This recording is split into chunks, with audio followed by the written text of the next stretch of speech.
You know what's the craziest thing about our life? Most people are fucking grinding from morning till night just for money. But they don't understand shit about how this system actually works. Zero understanding. I'm not talking about that boring crap from economics textbooks that makes you want to slit your wrists. I'm talking about the real architecture of the system, the invisible mechanism that decides whether you sleep peacefully or wake up in a cold sweat wondering how the fuck you'll pay your mortgage next month. The thing is, nobody's gonna explain this to you, because the people who write these rules benefit from you staying ignorant.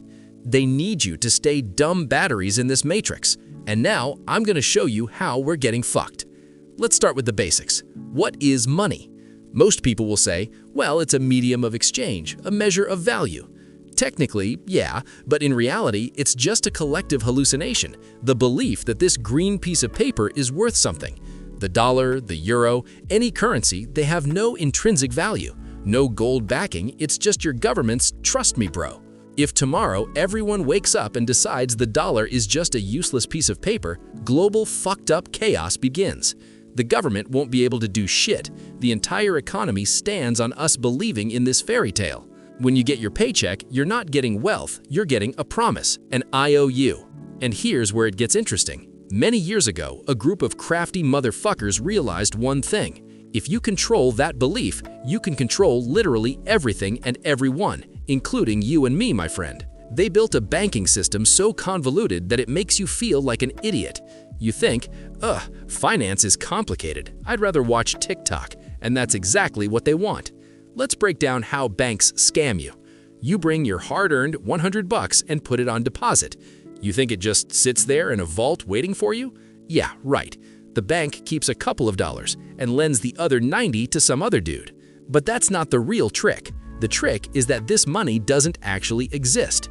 The bank literally creates money out of thin air when it gives a loan. They just type numbers on a screen. Every dollar in the economy, except cash, is someone's debt. Your salary exists only because someone else took out a loan and is paying interest on it. If everyone paid back their debts, the money would disappear.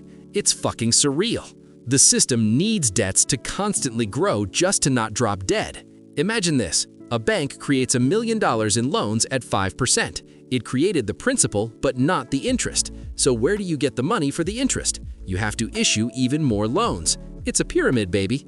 And that's not a bug, that's a feature. The creators of the system knew people would rather be slaves in comfort than free but broke. So they created a culture where being in debt is normal. The average American owes banks over 150 grand.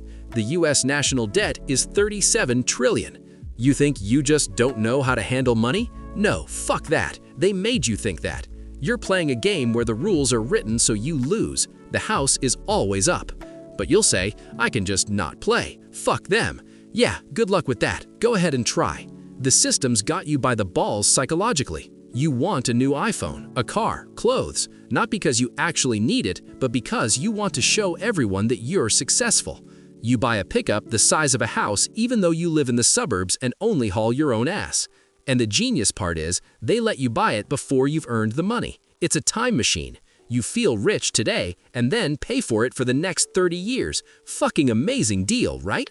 And while you're paying, you're on the hook. You can't tell your asshole boss to fuck off. You can't risk starting your own business. You're scared of losing stability.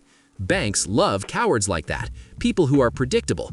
They milk you with fees and interest.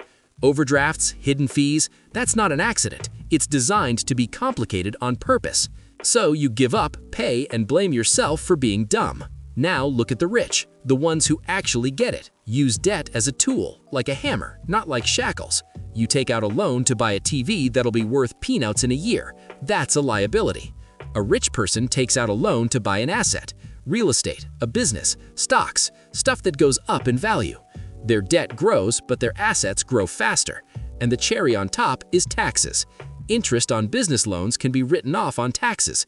You pay taxes first and then spend. They spend first and pay taxes on what's left. Feel the difference? You're getting fucked twice. The magic of compound interest works for them, not against them. But to start, you need capital, and you don't have it because you're paying for that same fucking pickup. Vicious circle. Rich people often start with their parents' money. That gives them a 30-year head start. By the time you're 50 and only just crawling out of debt, they're already building empires. Unfair? Yeah, fucked up as hell. But knowledge is power. Understanding the game won't make you a millionaire in a second, but it will let you stop seeing yourself as a sucker. You'll realize the problem isn't you.